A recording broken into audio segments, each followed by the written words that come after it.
Small visual details can make a big difference in how your UI feels. Things like borders are usually pretty basic in FlutterFlow, but with a simple trick, you can turn them into something much more custom.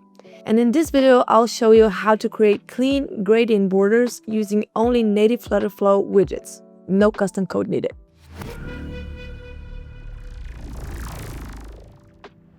Hi, I'm Uka from Calda, and we build production apps using FlutterFlow, and this is one of those simple techniques that adds a lot to polish your UI.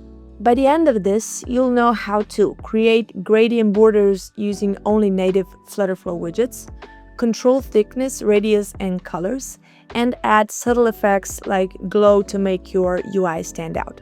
All you need is a FlutterFlow project, and that's it. What we want is this clean gradient border effect around a container. Looks custom, but it's actually very simple once you understand how it works.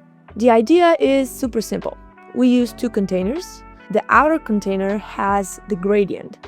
The inner container sits on top of it, and the only reason you see the border is because of a tiny bit of padding between them.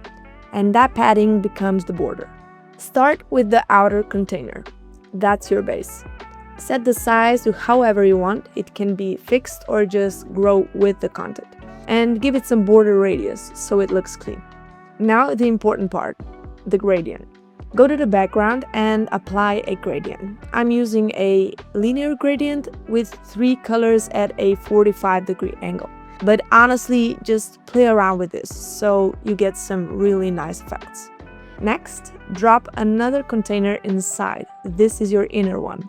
Here's where the border actually comes from. Add padding on all sides, something small like 1 or 2.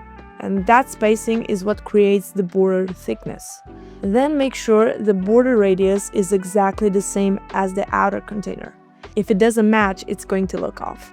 Now for the background of this inner container, just set it to the same color as your screen. That's what creates the illusion. You're basically covering the gradient except for that thin edge.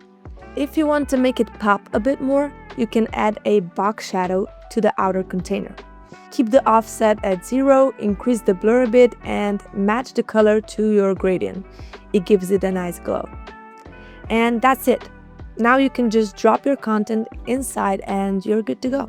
If the border looks weird, it's almost always border radius. Make sure both containers have exactly the same value.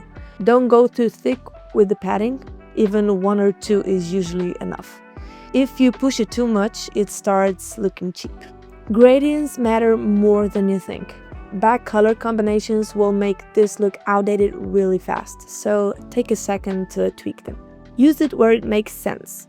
It's great for cards, buttons, highlights, but if you put it everywhere, it loses the effect. And that's it. You now have a simple way to create gradient borders in FlutterFlow with a full control over thickness, radius, and colors. Plus some subtle effects to make them stand out. It's a small pattern, but it goes a long way when you want your UI to feel more refined and less generic. From here, you can experiment with different gradients, apply it to cards, buttons, or highlights, and reuse it across your app. If this helped you, make sure to follow and subscribe for more FlutterFlow patterns, UI tricks, and practical ways to level up your app design.